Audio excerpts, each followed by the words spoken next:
We have Mark Fulmer tonight, who's going to speak on, he's our city consultant for CCAs. So he'll be giving a presentation. We call this CCA 101. So what's a CCA? How does it work? Then, as I said, we'll take some questions. We're here tonight because the City Council has talked about CCAs for a couple of years.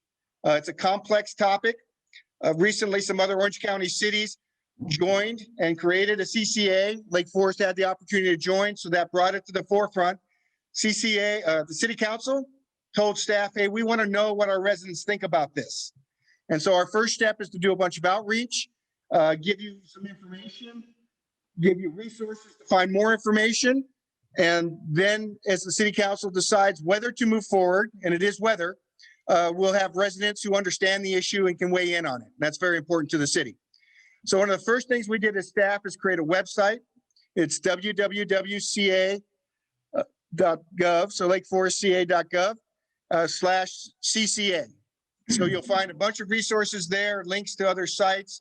This video from tonight will also be posted there, as well as a agenda of upcoming issues that we're doing. We also have this town hall tonight. There may be other town halls. Excuse me, I'm getting input still.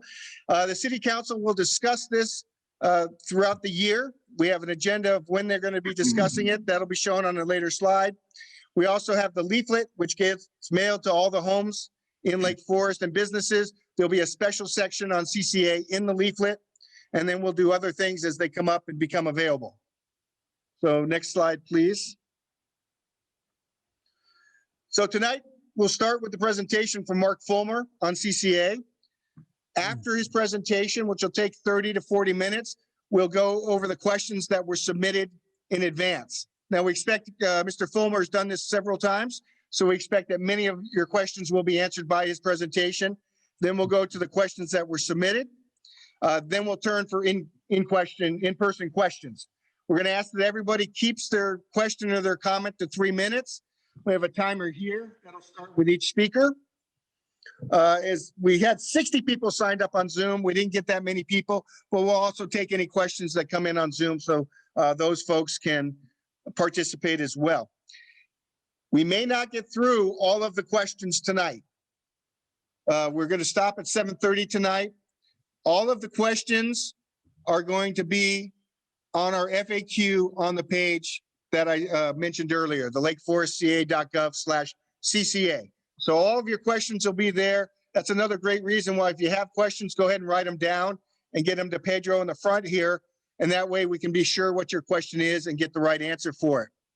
And as I mentioned, the council considers to be very important, but state law only allows 2 of them to attend.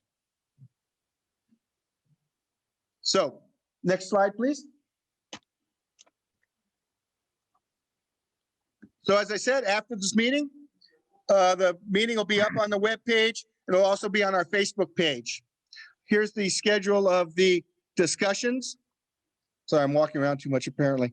And these are also up on the website. And then those conversations, when the council discusses it, I think many of you know you're welcome to come here and participate in the meeting. You can also watch it on our YouTube channel or on Facebook. Next slide. I'm going to turn off the comments, I think. So before we turn it over to Mr. Fulmer, if everyone would please rise, we can do the Pledge of Allegiance.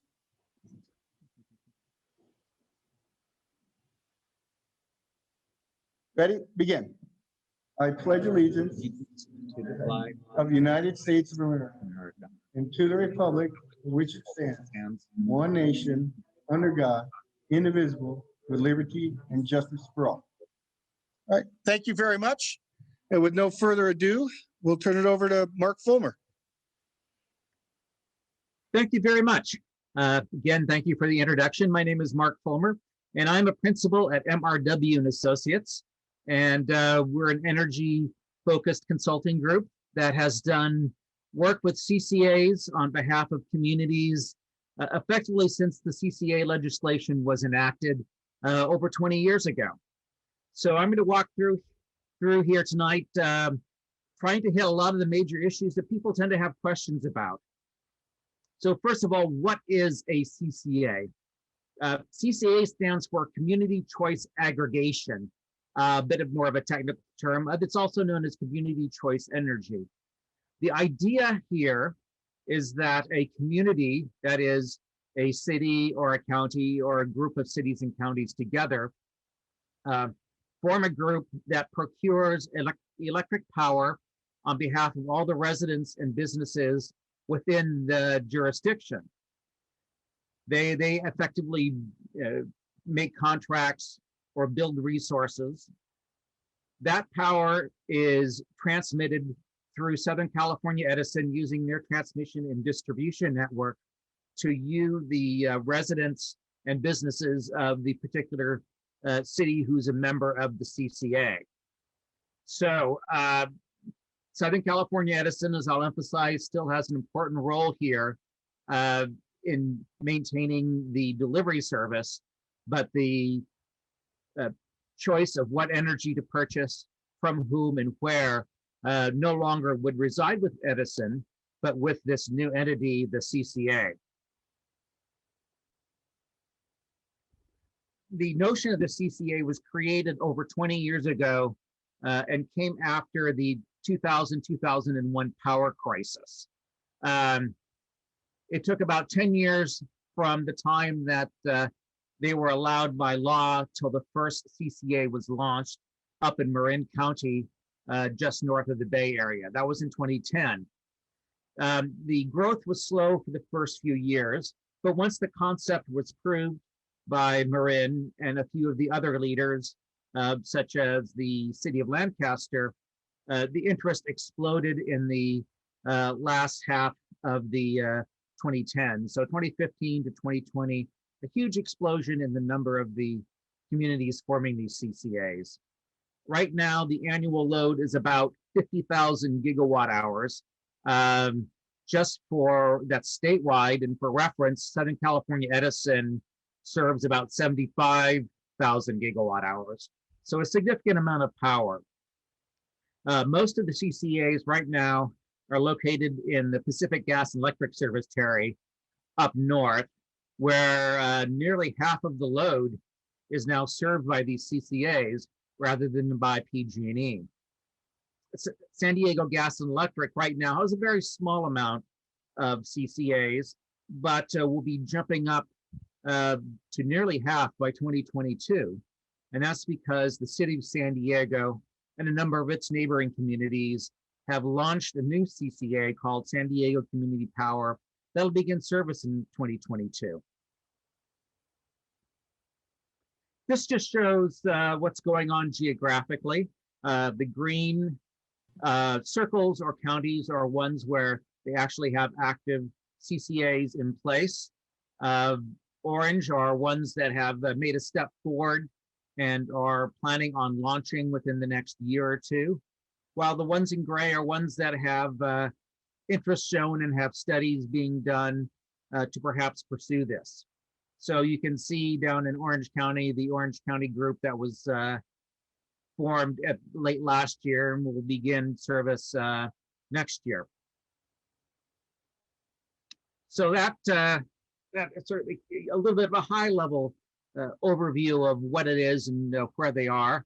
And the question that I think that you all need to be thinking about is why might Lake Forest want to form a CCA? The general rationales from the existing CCAs on why they were formed are shown here. A greener power portfolio was one of the big motivations for Marin and some of the other more Northern California utilities. They had climate action goals that were very aggressive and wanted to reduce their greenhouse gas footprint and meet various targets that they have set internally. And they found that CCA was a very good way of attacking those problems and meeting those goals. Lower rates is something that other communities have emphasized. In fact, that was the rationale for forming the legislation back 20 years ago. The notion is that the community choice aggregator can procure power in a way that's more efficient than the host utility and therefore be able to offer lower rates. Another motivation that's become more prevalent over the last 3 or 4 years are being able to offer programs that are energy related for the residents and businesses. These can vary from electric vehicle enhancement programs to charging stations to more aggressive policies and rebates for rooftop solar, or many very creative things. Local economic development really flows from the 2 or 3 bullets above. If you're building new things locally rather than remotely, then that creates jobs within a particular region rather than somewhere else. Furthermore, reduced rates creates more dollars in the economy because dollars can be spent on other things rather than electricity. Lastly is what they call local control. CCA members see it beneficial that the individuals that are having responsibility for making decisions on what type of power that is being bought are your local officials. The board is often made up of local city council members or even the city council itself, rather than Southern California Edison, which is up in Rosemead, let alone answering to the Public Utilities Commission, which is up in San Francisco. However, you have to realize that these are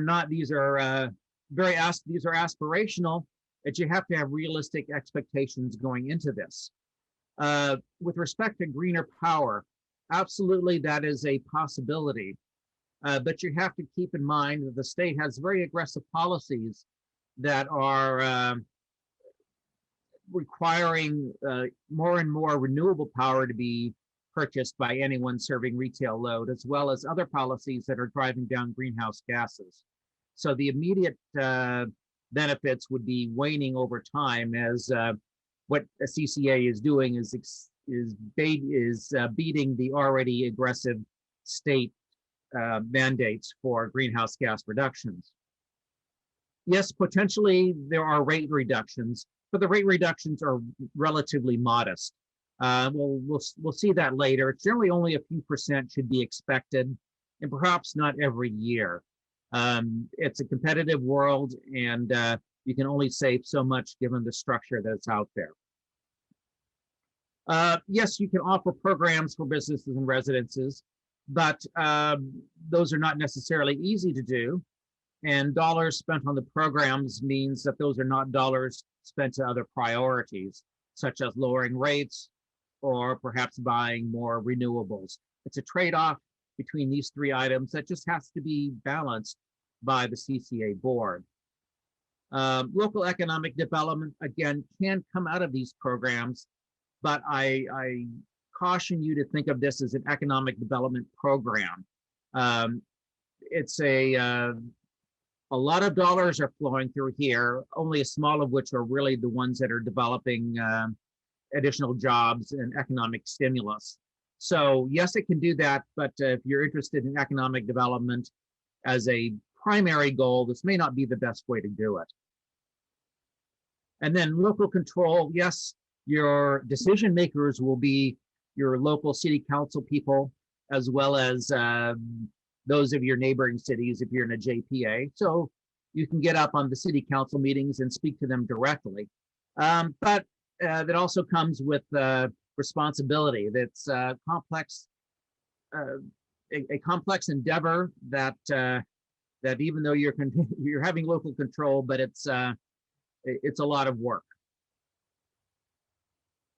So what are some commonly asked questions that I have run across when I've been talking to people about CCAs and their formation? First of all is, how are they regulated? Who oversees these things?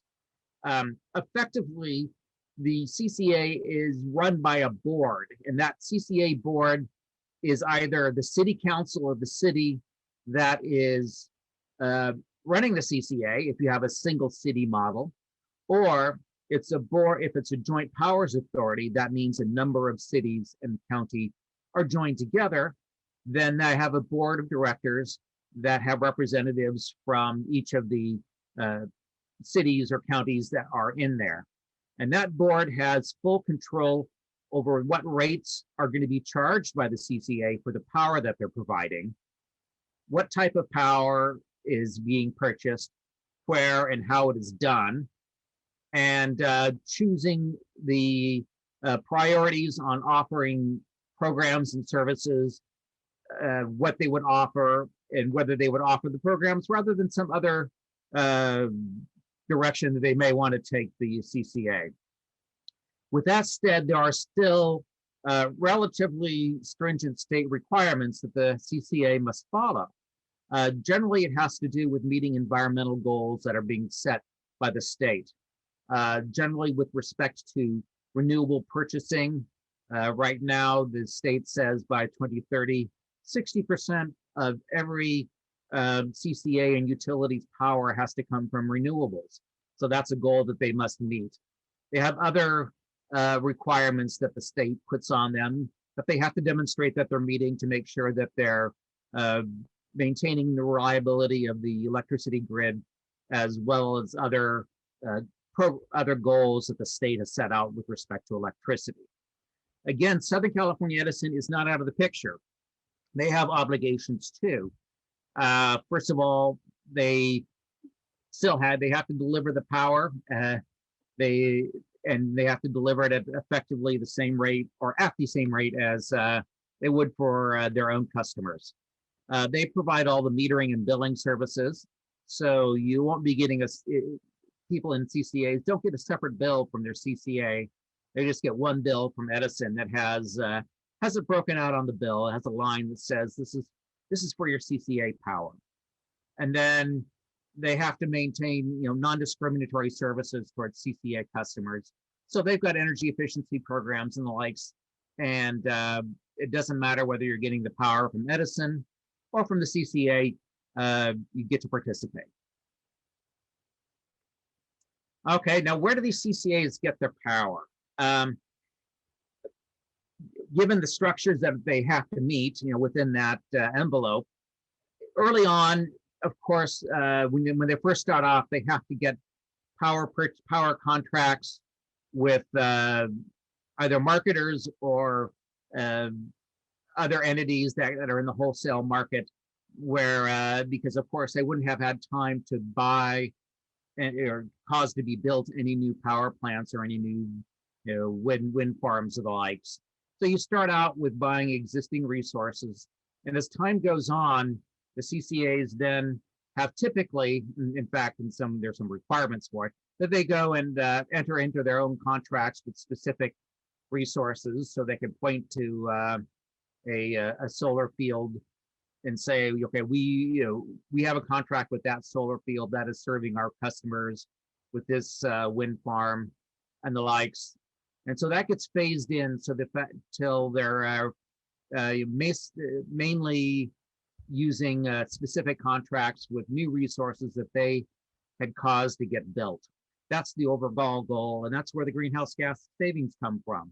It doesn't come from switching the solar field from serving customers over here to serving the CCA, but by entering into contracts and actually buying and causing to be built new renewable resources. All right, now where the dollar savings come from? Again, I said you can get a couple % savings, and this compares an average cost for a Edison customer versus a CCA customer. The bottom blue part of these bars are for the transmission and distribution. We call that the wires service. So that's what Edison is providing. They're moving the electricity and maintaining all their infrastructure to make sure that they can deliver it efficiently and reliably.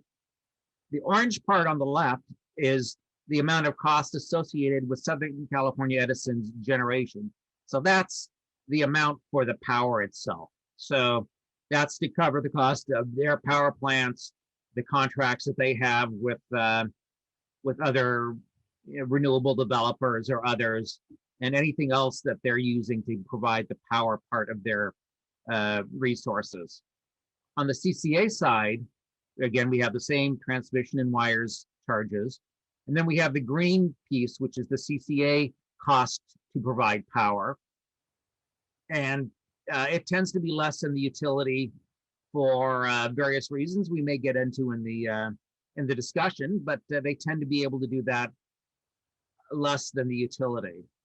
The gray piece, which we labeled as the PCIA, which is very much an insider term for what they call an exit fee, or it's a fee that the state requires CCA customers to pay, and that's to make sure that existing Southern California Edison customers who can't choose a CCA or choose not to choose a CCA aren't financially harmed by the fact that you have chosen it.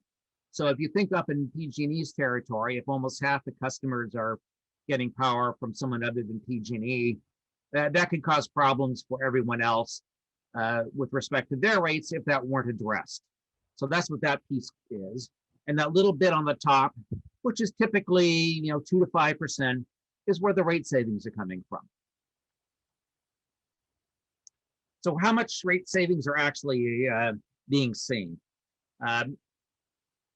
We did a survey at MRW of all the CCAs in the middle of January of this year, so 3 months ago, and found that the savings were on the order of like 0.25% to maybe up to 2%, typically. Some were having no savings at all. We're just meeting the utility, such as the Pomona Baldwin Park here at the top, and others such as Sonoma and Marin up in Northern California actually have higher rates than their incumbent utility, which is PG&E. If we did this survey right now, my understanding is that some of these savings would actually be even a little bit less. When I did the survey in the middle of 2020, all the CCAs were offering discounts off of their residential rates, and some were over 5%. What this is saying is two things. First of all, the amounts are not going to be huge, and that they do change, or they can change from year to year. And that's because the Southern California Edison's rate making is very complicated, and sometimes their rates don't match the costs that the CCAs are paying, and then it switches off. The PCIA also has a big impact. So again, realistic expectations. Savings won't necessarily be high. They will typically be positive, but not necessarily, and not always. How big are they? This figure shows all the CCA, or all the CCAs as of a couple months ago, and their size by how many gigawatt hours a year of power they provide. And just to give a little context, you can see Clean Power Alliance, which serves LA County and Ventura County, and many of the cities that are in those two counties, has around between 11 and 12,000 gigawatt hours a year. Southern California Edison is around 70 to 80,000 gigawatt hours per year. So, a factor of 7 or 8 larger than the largest CCA. So they're distinctly smaller than the big utilities, but are not necessarily small, and they vary in size considerably from these down here up to Clean Power Alliance. It's almost a factor of 100.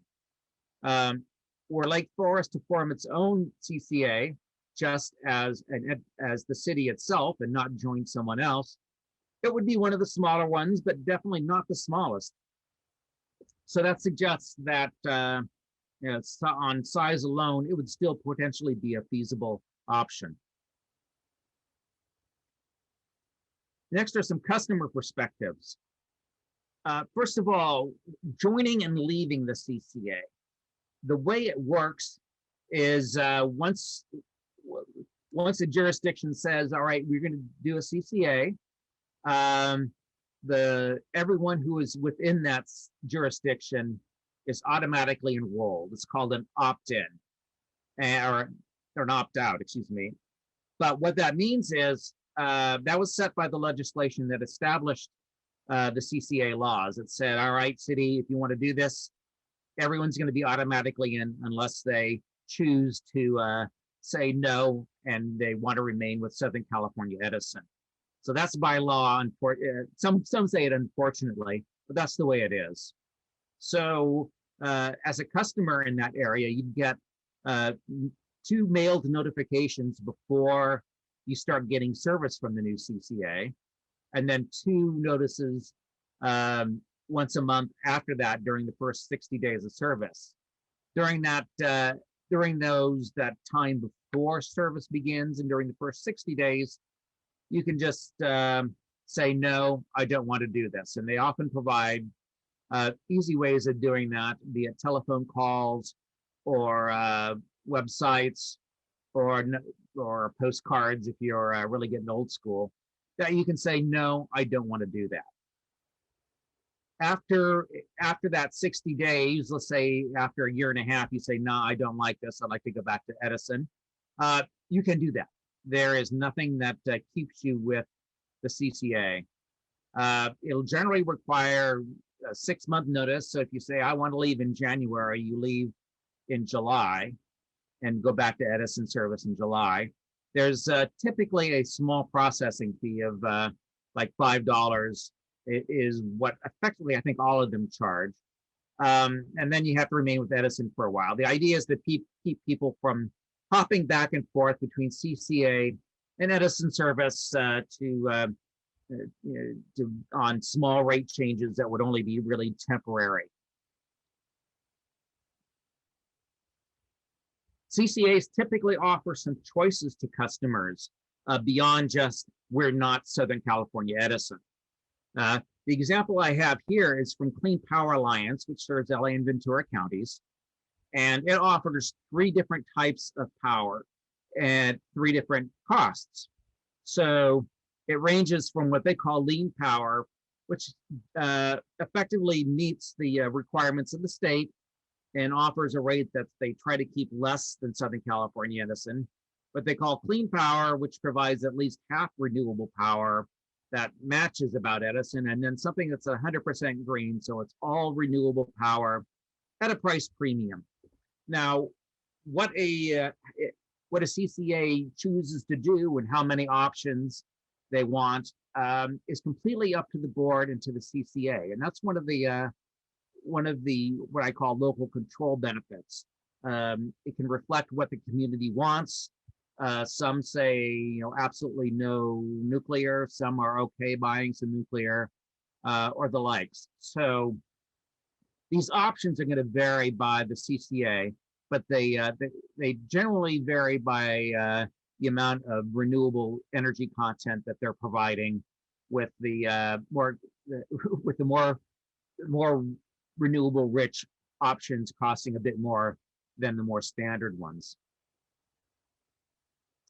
And the customer service programs, like I'd mentioned, you can still participate in the Southern California Edison efficiency programs. So if they're having some type of rebate or special service with smart thermostats or heat pumps, as a CCA customer, one can still participate on that. Customers with rooftop solar, I would suspect there in Lake Forest, some number of the homeowners there would have rooftop solar already installed. The CCAs generally offer better services for rooftop solar. That is, they would be purchasing your excess generation at a rate higher than what Edison does, but effectively they all offer service to these rooftop solar customers, so you can continue doing that with no price risk and no loss by switching, and various other programs that they can offer. All right, how are they governed and organized? That goes a little bit beyond the board that we talked about before. I've been alluding to 2 different government and governance structures. That is, how are they organized? The first is what they call the city enterprise. That's the city-only model. So if Lake Forest went on their own, they could form it as a city enterprise. And that acts like a water department or the likes, where it's part of the city, but it's financially separate as what they call the city enterprise. So the debts and incomes for the CCA are separated from that of the general fund, so they don't commingle. The city council acts as the board of directors for the CCA. They would have the ultimate authority to provide or to set the rates and set the policies. And you would generally have city staff that would be acting as the staff for the CCA. So doing the management that's needed. That could be a lot in-house, or it could be managing contractors. The alternative to that is the Joint Powers Authority, where you have the city or cities joining together to form the CCA. The Orange County Power Authority is the main example of that. As some of you may have known, you had an offer to join the Orange County Power Authority, but your board chose to get more feedback from the community before making that large step. But the Joint Powers Authority becomes fully separate from any individual city. So the liabilities of the JPA cannot flow back to the individual cities, but nor does any revenue or anything else. It's a separate entity. You have what they call a shared governance. That means their board of directors isn't the city council, but has representatives from each of the jurisdictions that are participating in it. So maybe we can work on muting here if we could, please. Thank you. Thank you. Okay. Then they also have their own staff and management, so they don't have a burden on the local city staff. So it's administratively much easier. The main trade-offs are the control. If a city has particular interests and want to have particular strong reasons for pursuing CCA, then you have to be sure, if you're joining a Joint Powers Authority, that the other communities and jurisdictions feel similarly, or you could get cross purposes. From a city's point of view, the JPA approach is simpler with respect to managing staff. You don't have to have as many people working on it. Yeah, you could generally need of course, have the representative on the JPA board and perhaps some city staff to help them understand what's going on, but you don't have to staff up and build up a whole new department. And then lastly is financial liability. While a city enterprise, the costs generally don't, any liabilities generally don't flow into the general fund or affect the city's balance sheet or credit position. Having the Joint Powers Authority adds yet another layer of protection, so that it is very clearly, distinctly financially separate from the city and any other cities that are members of the Joint Powers Authority. Some examples here of how the different groups are structured. We have under the city enterprises, like Lancaster, the city of Lancaster, it was actually the first city-only CCA, and in fact, it was the second in the state after the Marin Clean Energy JPA.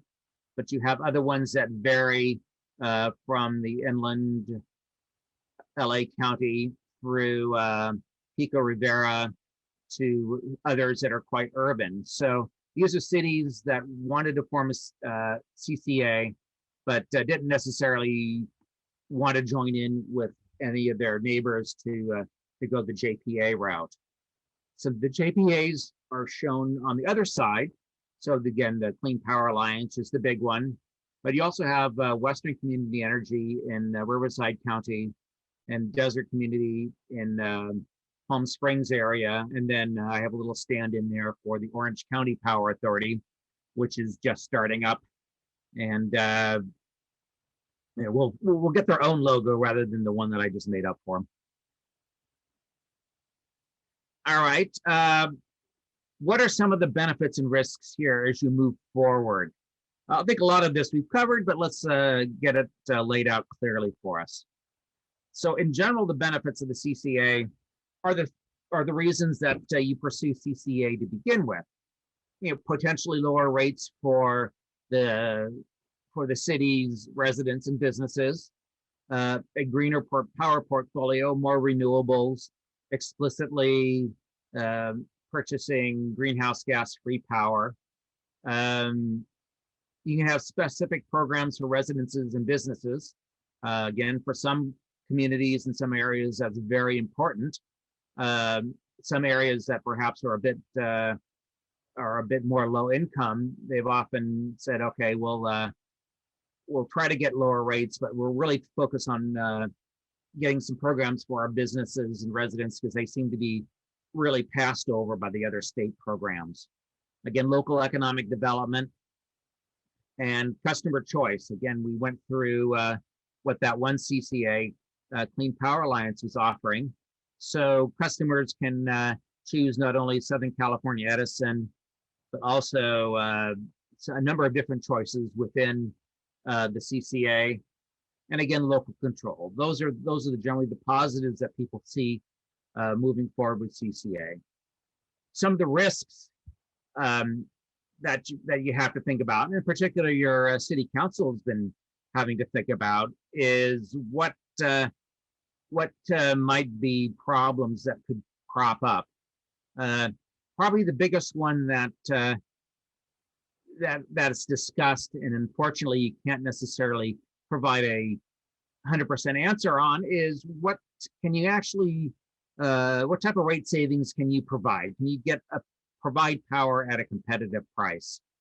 And as we saw in some of the earlier figures, the rate savings will be relatively modest and can change from month to month, to year, and perhaps you may not have rate savings in a particular year. This is caused by market conditions. By that is at what price can you buy wholesale power, and how you've arranged and managed your risk in your purchasing of wholesale power. What Edison rates are doing, sometimes those are rather independent of what's happening in the power market. Regulations are changing that are putting effectively more requirements on CCAs, which is making it a little bit more challenging for them to have the flexibility to procure the power at lower costs. Managing power risk is complicated, but it's a known problem. And the CCA just has to engage knowledgeable professionals to manage their wholesale purchases and have a good risk management strategy. And if they do that, then they can probably be competitive with Edison. The financial risk to the city itself is really relatively minimal, particularly if it joins a joint powers authority. They shouldn't have any liability. Performs a city enterprise. Again, it shouldn't have liability, although it could be more of a headache if there were financial issues with it. And then lastly, there's the startup costs for forming a CCA. Generally, if a city is pursuing a CCA, then they need to put up somewhere on the order of hundreds of thousands of dollars, maybe close to $1 million, to get it off the ground. So that amount would be paid off generally pretty quickly, depending on how its financing is done. But the city has to put up that money initially and have that at risk until the CCA is up and going. This came up in some of the earlier talks I gave a few months ago, and it was right after the problems that they had in Texas. Again, the worry was, can anything like that happen here? Well, just taking a quick look at what actually happened in Texas was they had a prolonged sub-freezing cold snap. Wasn't necessarily unprecedented, but it was unplanned for. and that caused key components of the infrastructure to freeze up. So the natural gas wells, as well as key components of the gas and coal power plants froze up. Some of the wind turbines also froze. And so they just couldn't generate enough power, and they couldn't import it because it's not connected well to the neighboring states electrically. Then lastly, Texas, being what it is, has very light regulations, particularly compared to California. And those all combined to create the headlines that we were seeing in February. And the bigger question that really that I've been asked is, well, can it happen here? And would the impact be any different if I was on the CCA than if I was with Southern California Edison? The short answer is the same thing can't occur, but we have different problems that we're dealing with in California. First of all, we're not going to have a cold snap like that throughout the state. It's just meteorologically impossible. But California also is a much higher focus on reliability regulation. Texas was up till that point very much leave it up to the market to generate new power projects when the market says that they're needed, and California is a much more hands-on and anticipates when new generation is needed, and effectively nudges the utilities and others along to make sure that reliability is met. We're also connected to the full Western power grid. Effectively, utilities all the way from New Mexico, even southern Mexico, all the way up to British Columbia, are one giant power grid. So if one area has problems, there's much more potential opportunity for other regions that may not be having those problems to import power. Now, all that being said, California, of course, is still having serious power issues. We have potential, as we saw last summer, and we may see again this summer, we had short-term shortfalls because there just wasn't enough generation and imports available to serve the load. Secondly, you'll have the power lines that can get shut down to protect against wildfires. Those will happen. Those are independent of whether you're an Edison customer or CCA customer. If you can think about it, that's really a grid problem and not a generation problem. And then lastly, a week or two after the cold snaps, when things were getting back into to normal for Texas, people were getting these absolutely monstrous power bills. When they would normally be a couple $100, they were a couple $1,000 or even more. And that can't happen in California because of the way it's regulated. The CCAs have rates that are set by the board, and or do not have that exposure to the raw wholesale power markets that Texas did. Texas allowed customers to say, "Hey, we'll charge you whatever we can get power on the wholesale market," and that works really wonderfully when the wholesale market is stable and low. But when you have a price spike, it's an awful deal, and people just got caught because they didn't realize that the wholesale power market could explode the way it did. But either Edison or CCA service are protected by those kind of price spikes that surprise people in Texas. If you're really interested in the details of what I've been talking about here, my firm has provided a couple reports for the city that'll be available on the website. One really dug in and looked at what it would mean to have a CCA program specifically for the city of Lake Forest. And then another one looked at joining the Orange County Power Authority and what the options and risks were to the Lake Forest for those. So these reports were presented to the City Council and advised their decision-making process, and should be available on the Lake Forest website if you're really interested in the details and want to dig in.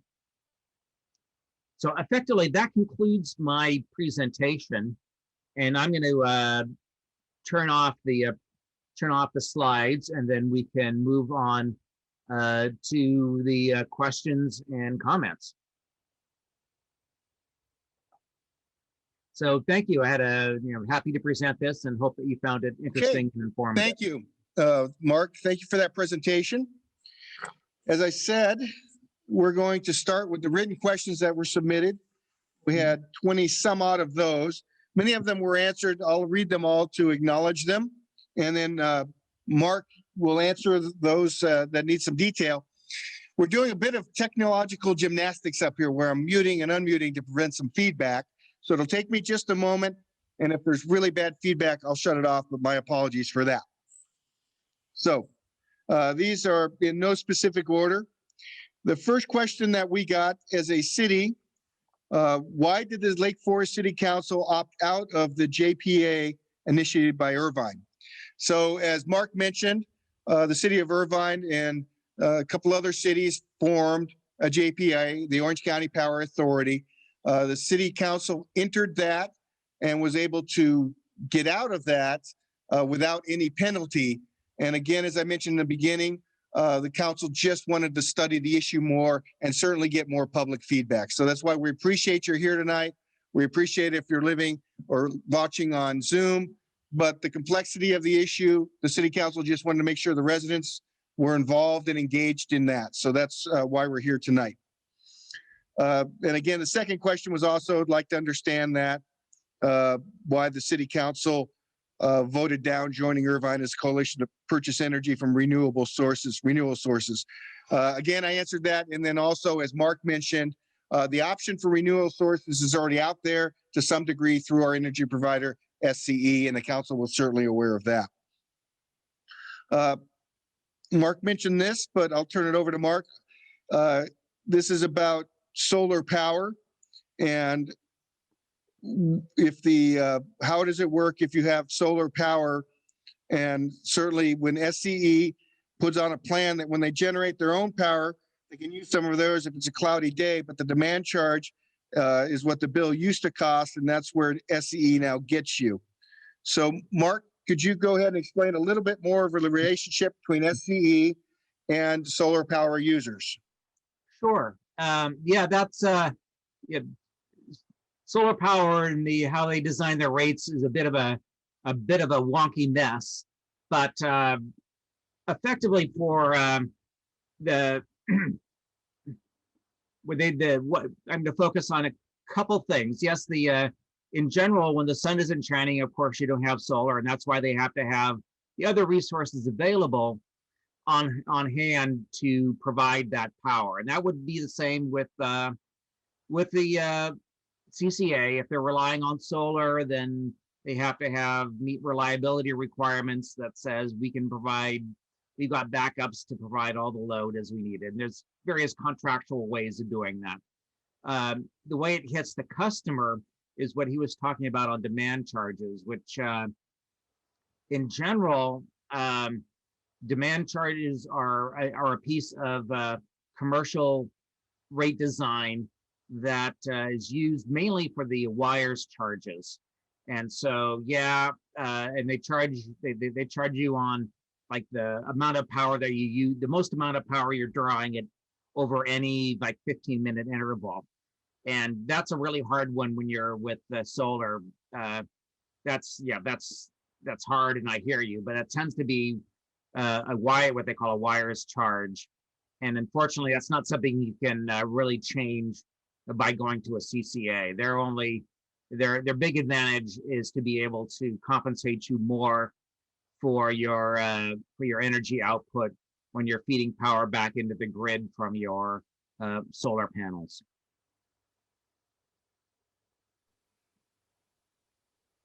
Thank you. We have a question that CCA profit margins are shrinking due to rising PCIA fees, resource adequacy costs. It seems to be a trend. How would that affect the financial health of CCAs in the future? Oh, that's a big question and a very good one.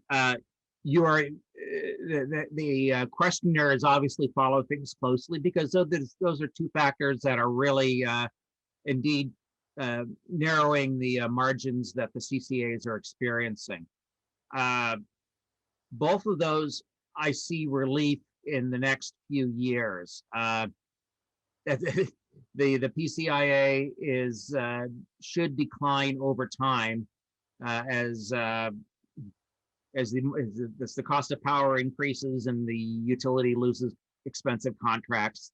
That'll be going down, and I think the state realizes that right now the market for RA is very tight, and when the markets are tight, the prices are high. But they're doing what they can in trying to relieve that tightness and get more resources available to the state that would lower those RA prices. So I think it's going to be cyclical, but we're at a very bad point right now, as your commenter pointed out.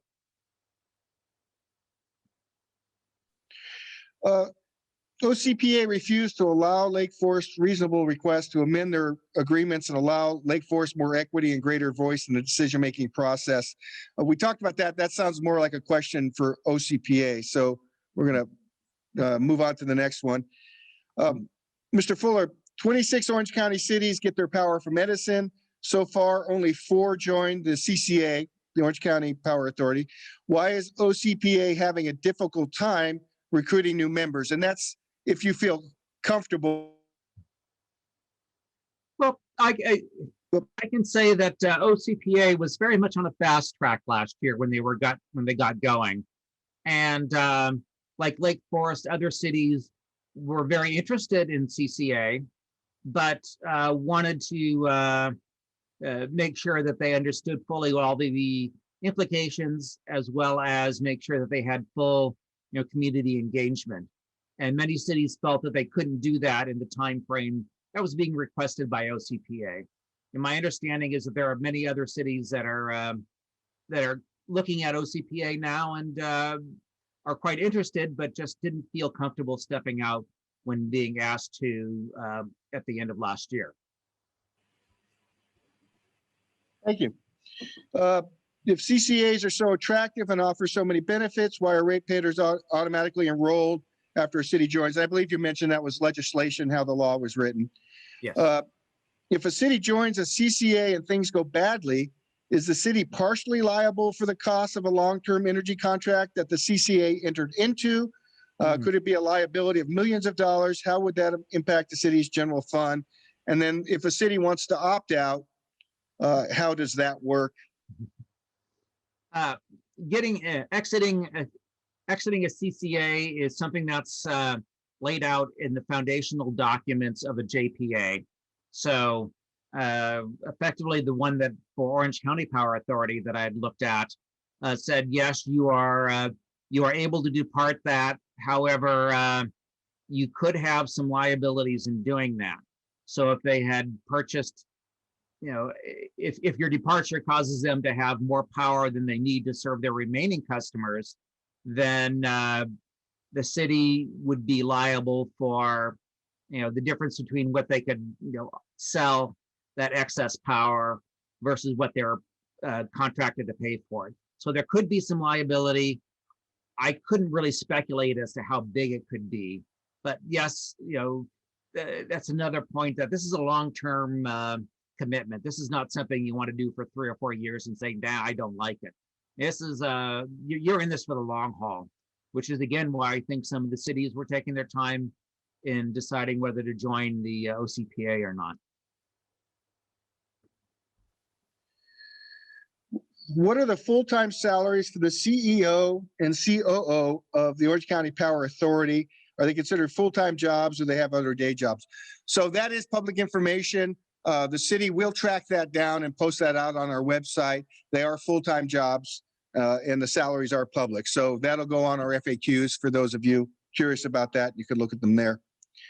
In terms of the most current ratepayer costs, how many of those CCAs that compete directly with Edison pay less for their residential energy than what they would pay if purchased from Edison? And then what about industrial energy? So you had that great chart that showed statewide, but do you know locally competing with Edison how that works?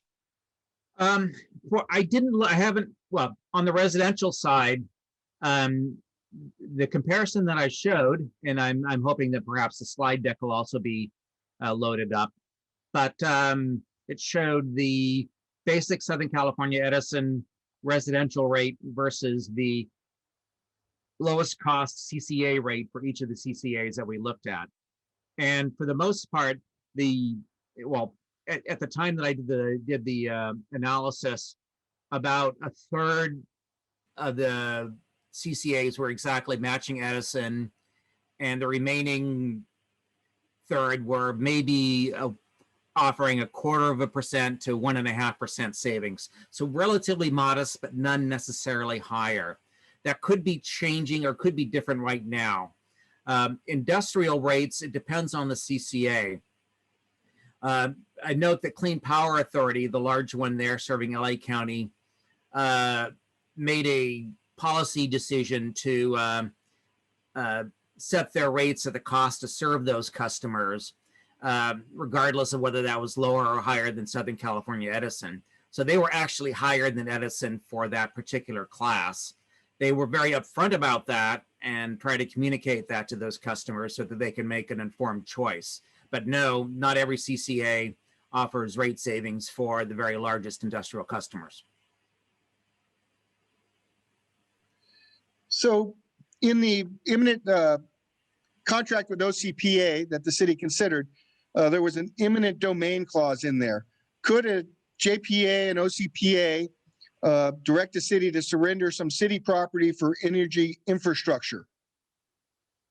That's a legal question, so I'm not gonna speculate. Okay, as I said, we'll go ahead and have our city attorney or someone look at that, and or OCPA. We'll reach out to OCPA and ask that and get that up on our FAQs also.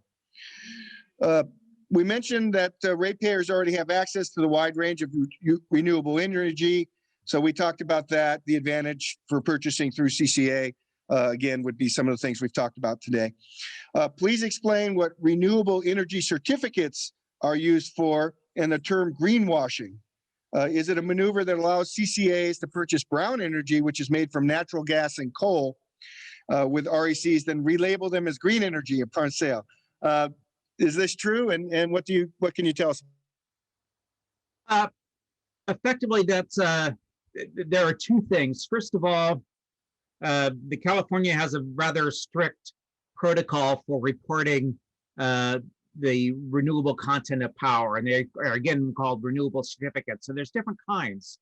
CCAs use what they call a type 1, which means that they can very much directly track the kilowatt hour that they bought to the renewable generator that generated it. The problem, the notion of greenwashing is generally using what they would call a type 3, which is any renewable generator outside of the state generally that can generate renewable power can sell you one of these and say, all right, we generated a green kilowatt hour on your behalf, even though you're not actually using it. And that is that in some jurisdictions, that's definitely a big issue. And in early on in California, when we were just getting the renewable standards in place, that was definitely an issue. I don't see it as one moving forward.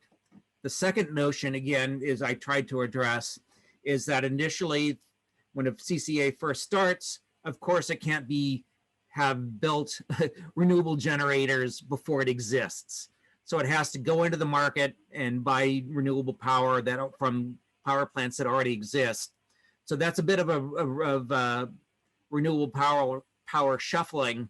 But the goal, and there's in fact some state requirements that they're going to have to be building their own power in the following and subsequent years, so that they're actually building brand new renewable power that's genuinely displacing the fossil. But it takes time, and you just have to acknowledge that. Thank you. So the California Public Utilities Commission regulates Edison and other utilities to ensure they follow regulations. Who regulates a CCA to keep them in line? The regulation for the CCA comes in two places. First is the Public Utilities Commission does hold the CCAs accountable to the state regulations with respect to the amount of renewables that it's purchasing, the reliability requirements, making sure that their long-term plans are consistent with the state goals for greenhouse gas reduction targets. So the state has that level of oversight of making sure that they're effectively paying by the rules and doing what the legislature said in that large sense. When it comes to the detailed regulation, like what are the rates going to be and what are we going to do, that falls to the board of directors of the CCA. It's like a municipal utility in that respect, where the decisions are being made by the elected officials in the local community. So the notion is that they don't need the same level of price regulation because they aren't businesses looking for a profit. They're nonprofit entities that are trying to do things in the best interest of their communities. Thank you. There's a question about the following risks with the CCA: market risk, regulatory risk, interagency risk, political risk, and public debt risk. And then, of course, lack of management industry experience. I believe you've talked about a few of those, but there's anything you'd like to add on any of those risks that we haven't talked about so far? Those are all important things that have to be managed. Absolutely.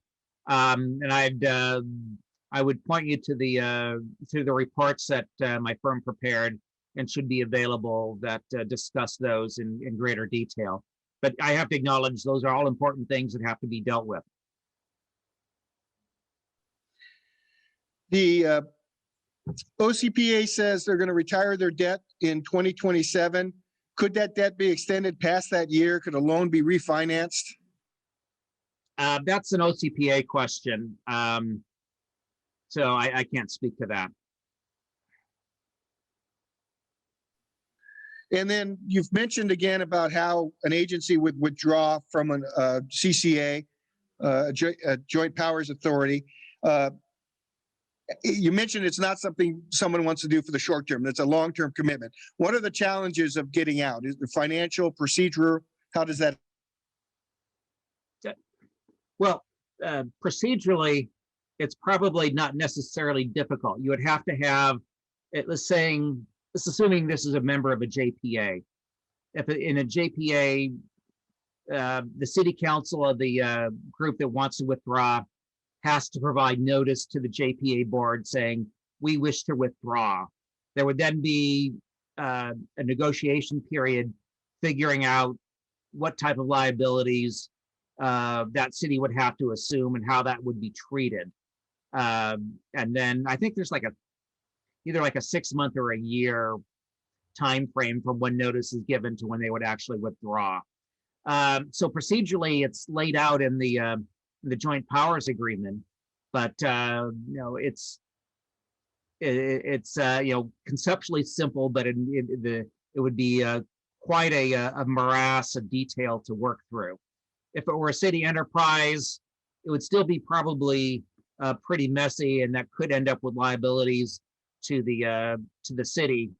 But again, it all depends on what's causing the problems, how much debt's overhanging, and where it's coming from. So again, getting out of it, unwinding anything this big, that's hundreds of millions of dollars of annual inflow and outflow is not an easy task. Thank you. We have a question on AB 117, which is the law that allowed that to CCAs to come into effect. I think that's probably a better question for the FAQs on the intention of the legislatures. There's also another question about liabilities, which I think we've discussed and will also be on the FAQs. We have a resident who's done quite a bit of research and he asks, it seems like prices are trending. And he said, what would your advice be to a city today, knowing that CCA rate savings are trending downward and CCA rates are increasingly more expensive than local utilities? Do you find that to be true? And how would a city go into an agreement if that's the case? This is a difficult time to start up a CCA, because your commenter is pretty much right that the margins are very tight right now, and our work has suggested the margins are going to be probably tight for another year or two. I think there are some fundamentals that'll cause that to relax some. So in general, I would say it's a wise thing to be doing a lot of due diligence and research now, and look for a good opportunity when the market indices are looking better than they are right now before jumping in. The challenge is you have to make a decision basically like 15 months before you actually start. And that's the challenge, is the markets and things can change a lot in 15 months. And so you're never going to have perfect certainty that, all right, this is the perfect time to hop in. You just have to look at the fundamentals and say, okay, we're ready to take this ride. It's like you can't always buy low and sell high. Thank you. We have, I believe, what will be our final question that was submitted, and I know we probably have some questions in the audience, and then on Zoom we have some questions. But we have a woman who looked at some of the programs going on up north, where CCAs have put solar on nonprofits to use to create cooling centers. Mm-hmm. And she asked, you mentioned this in passing, but maybe if you can elaborate on what are some of the special programs that JPAs or cities can implement if they've gone the CCA model, such as additional solar incentives, or what are some of the things that you can see done? I can see a couple that have caught my eye. There are a lot of them out there, and a lot of interesting ones and innovative ones. So, for example, in Sonoma County, where they've had a fair amount of residential fire damage from wildfires, they're very much working to make sure that to help incent and provide resources to have the replacement housing stock be both efficient and equipped for appropriate electric appliances. Not saying necessarily that have no gas, but make sure that when things are going in, that if the customer wants an EV, that it's already wired to have that. Or, for instance, the Central Coast Community Energy has a revolving loan fund for critical infrastructure to have backup power. So a firehouse or a police station or the likes can install a backup emergency generation, be it batteries or maybe not even necessarily batteries, to keep them up and going. And it's a revolving loan. They don't pay for it, but they provide the easy financing for it. Or like the city of Lancaster have a big emphasis on electrification of vehicles in their downtown area. If you have an EV, you can, there are spots where you can plug in, and you not only don't have to pay the parking meter, but you can plug in your car and get a free charge. And so that provides a service to the EV owners while also providing incentive for people to shop and go out to eat downtown. Okay, thank you very much. We're now going to turn to the audience, and I think Pedro may have some cards. And Pedro, you can just call the names from there, and then you'll be at the anyway. So just call folks up. And once again, people, if you can try to keep your comments, your questions to 3 minutes. Thank you. Can bring that up. We started a little bit late, so certainly we'll go a little bit longer, and we'll get through as many as we can. And remember, we also have some on Zoom. So Pedro.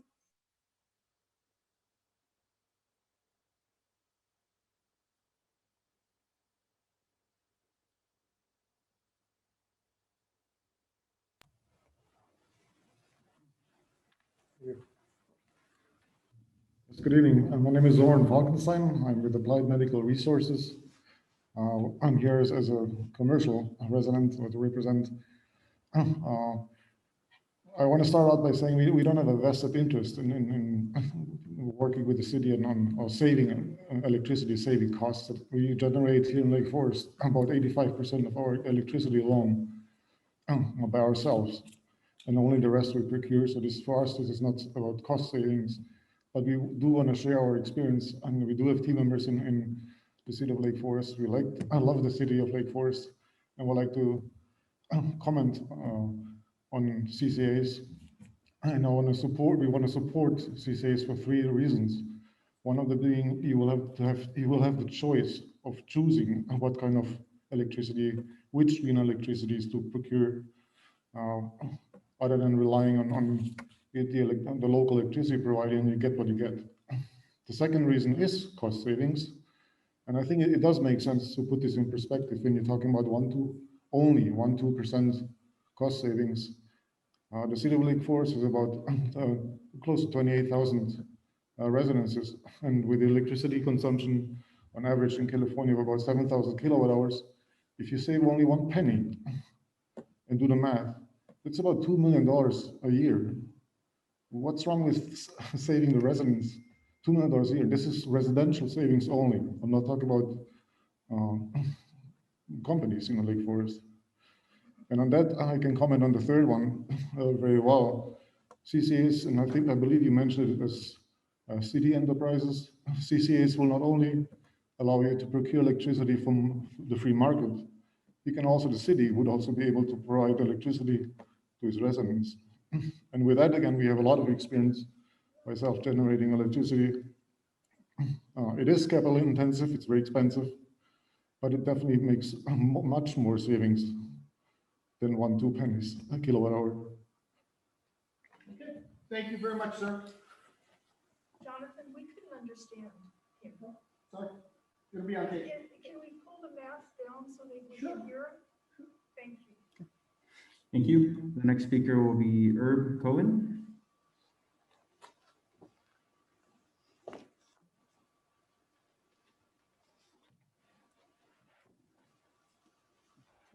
My question has to do with economies of scale. The question specifically is, does a joint power authority with multiple entities able to negotiate lower rates per kilowatt hour than a standalone city, especially one that has 85,000 people, and you said would be one of the smaller ones?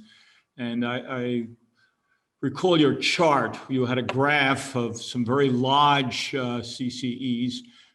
So are they more successful in negotiating lower rates with the utilities?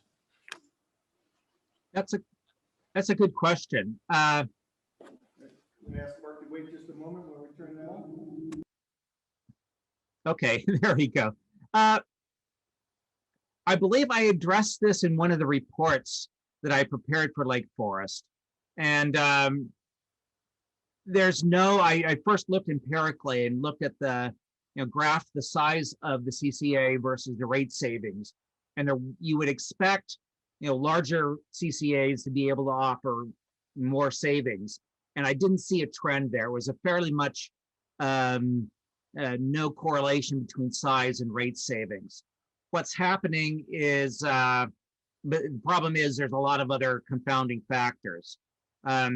Also in the report that I provided, I did explicitly look at that and found that there is some economies of scale, often with respect to spreading fixed costs out around more than that.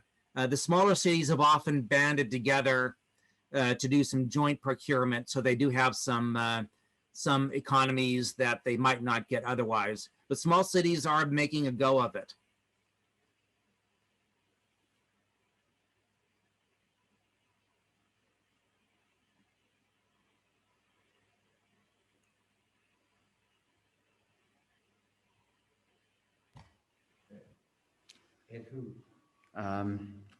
Maurer.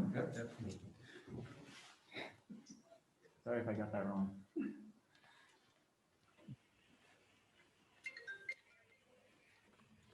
Thank you for giving me an opportunity to speak.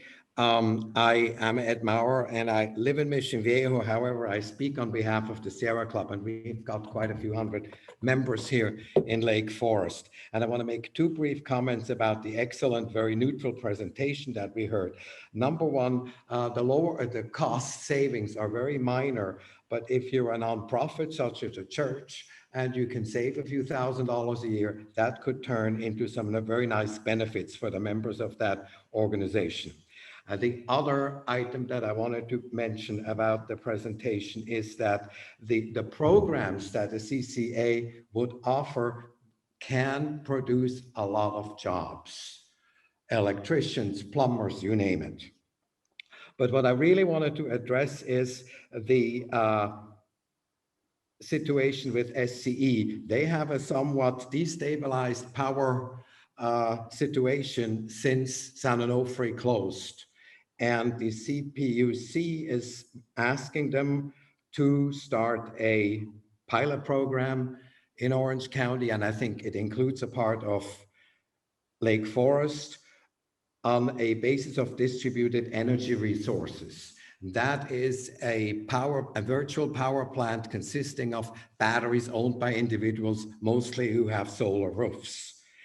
And that is something that you need to consider also in connection with CCE, because CCEs probably pay more in a feed-in tariff than Southern California Edison, another advantage of CCE, which the Sierra Club supports. And secondly, I want to bring in Assembly Bill 1139 that has passed the committee 7-0 and is moving along. And this bill would increase the cost of having a solar panel to those who already have a solar panel by $60 to $80 a month, and would pretty much do away with any kind of feed-in tariffs, which would be quite catastrophic for people who have a solar roof or plan to have a solar roof. However, this legislation, and who knows whether it's going to go through, has a carve out. CCAs are carved out. If people who have a solar roof, this law goes through, if Lake Forest joins a CCA, they will be protected from these additional charges. So I wanted to put that into the mix. Thank you. Thank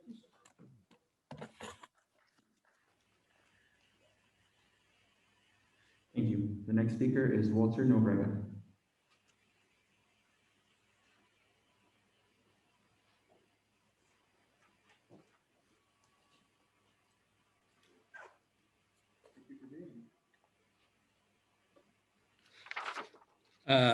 Mr. Fulmer, my question is, as a resident of Lake Forest on a fixed income, my major concern is financial.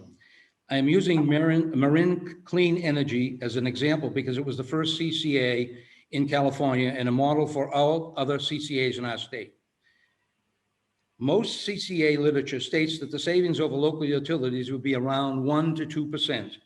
I did some research on MCA and found in their CCA committee notes that they only plan to keep their rates at 0.3% below PG&E and not the 1% to 2% touted in CCA literature. I did find that they maintained minimal savings from 2010 to 2020. The big problem began at the start of 2021. MCE, being unregulated by the California Public Utilities Commission, hiked their electricity rates to $10.30 $10.30, then up again to $11.18 per month, more than PG&E's standard rate. This increase over PG&E's rate for 2021 will wipe out all of the average savings of 70 cents per month for the last 10 years, and will take over 50 million out of the residents' personal incomes and their local economy in 1 year. My research has also uncovered a rapid decline in rate savings with almost all CCAs and increased cost in many more versus Southern California Edison. What would your advice be to a city today? And I think you've already answered that. It's a dangerous period of time for CCAs. Thank you.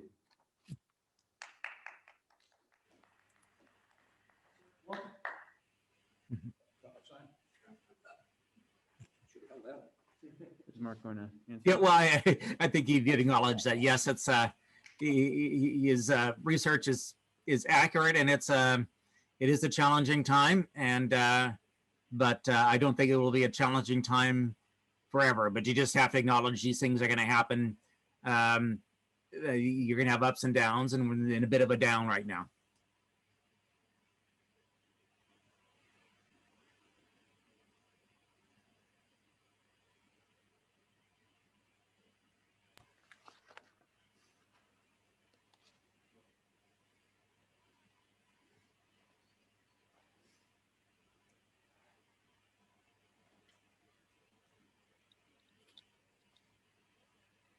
Well, thank you for your presentation, Mr. Fulmer. I think it was fairly balanced, and I think you did an excellent job. Now, energy, of course, is a commodity, and commodities are inherently risky. Energy investments are highly volatile, price sensitive, and subject to economic and political fluctuations in the global marketplace. My question for you, if Lake Forest joined a JPA, and let's say the membership of residents fell below 50%, could the JPA expel Lake Forest from the JPA, forcing Lake Forest to make the other cities whole as far as damage is concerned because of the exit? Is that a possibility? I don't believe so. I think you would have to look at the JPA agreement. It provides for, I think it does provide for removal of a member city, but it has to be for malfeasance or something more significant rather than poor participation. So I don't think that's a realistic hypothetical. I don't think that would happen.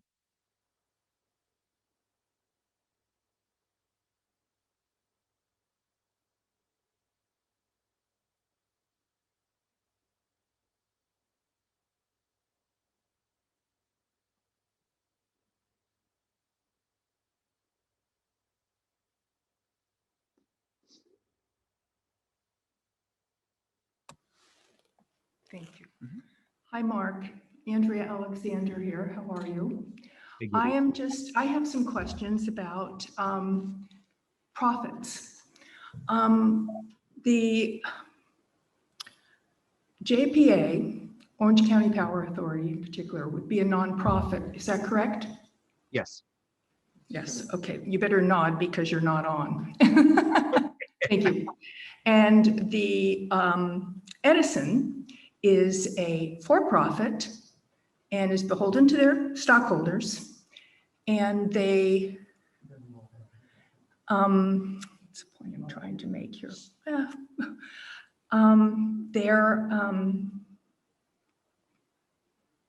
They make their profits on not the generation side, but on the infrastructure side. And they go to the PUC, and they request a profit margin, correct? Above their operating costs and their assets or their infrastructure, correct? Yeah. Okay.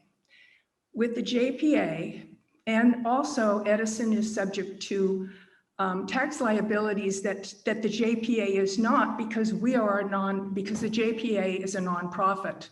So we'd save in that respect. The JPA saves because they don't have the same tax liabilities as Edison.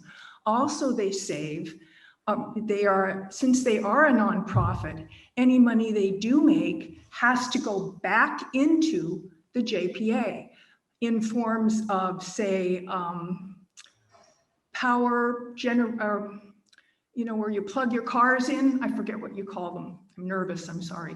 But you plug your cars into, they provide those, or they provide low-cost rooftop solar for people in need, or just other things that help communities and businesses, residents and businesses, because they're a nonprofit. So, and in your chart, you had shown that typically the JPA saves money, and initially they only save approximately 2% because of the liability related to the exit fees. Once those exit fees are paid off, then that profit, or whatever you want to call that, we pay less, we'll be paying less, the percentage would increase on the top. So we wouldn't be paying as much. That's the way I'm seeing this from your presentation. Is that correct? He's going to have to wait until Pedro turns off that. Can I stay here?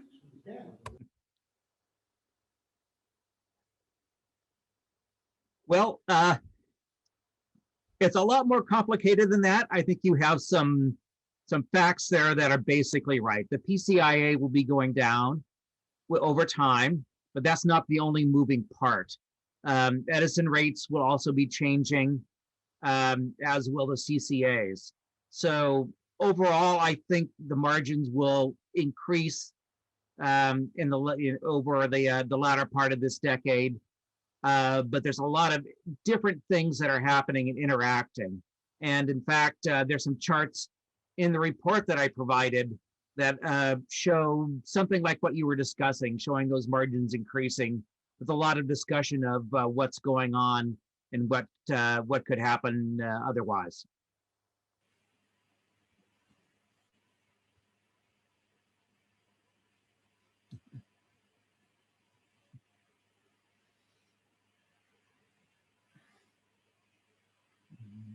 Usually, correct?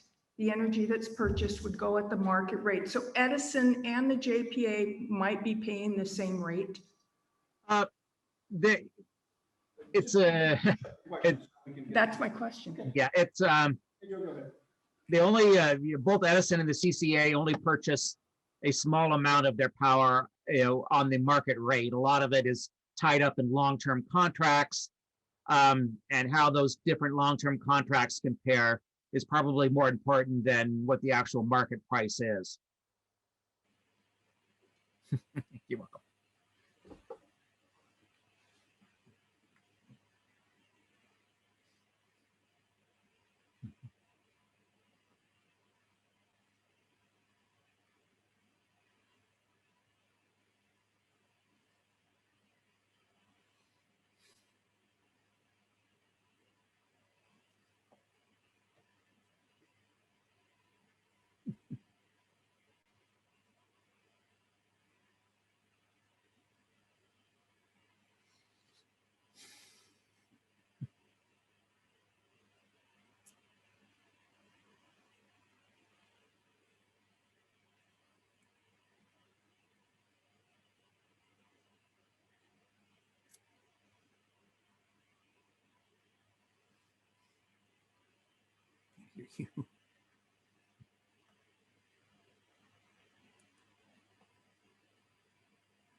You've been muted the whole time. I have not heard anything.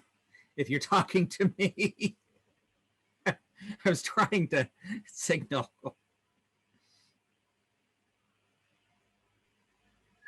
So there we are. now I've muted you, Mark. We're mute wars. So one of the questions from our Zoom chat was, what are the renewables that Edison provides today, and what are the yearly progressions for renewables for the next 5 to 10 years? Pretty much, Edison's got a portfolio that's tend to be solar and wind. I don't know the proportion. They won't be needing to add anything for a couple years, but then they'll have to be adding more so that they can meet the 2030 target of 60% renewable by 2030. What exactly they'll be doing, I can't say. We'll follow up on the FAQs if there's better details from SCE on that or any projections. The final question tonight off of Zoom is, does the city of Lake Forest have the financial resources to start up a CCA without adding taxes to homeowners?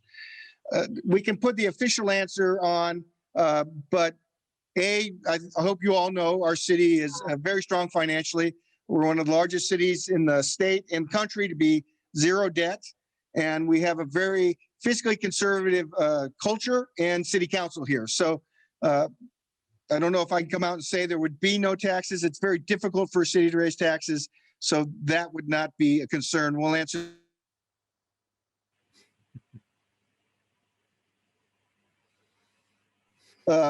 With for the coming out tonight. And remember, this is the first conversation. Please go to our website at www.lakeforestca.gov/CCA. There's a form there where you can also submit more questions that we'll answer and put up on the FAQ as they come to you. And there's also a list where you can sign up and be notified of anything in the future. So I want to thank you all for coming tonight. We value your feedback and your participation in this process. And Adrian, as a project manager, anything you'd like to add? Thank you all for coming. Looking forward to continuing down the road. Yep. And Mark, thank you very much for all your input and your expertise up there. Yeah, thank you very much. Thank you. As a UCI grad, I would have loved to have been there in person, Thanks, but maybe next time.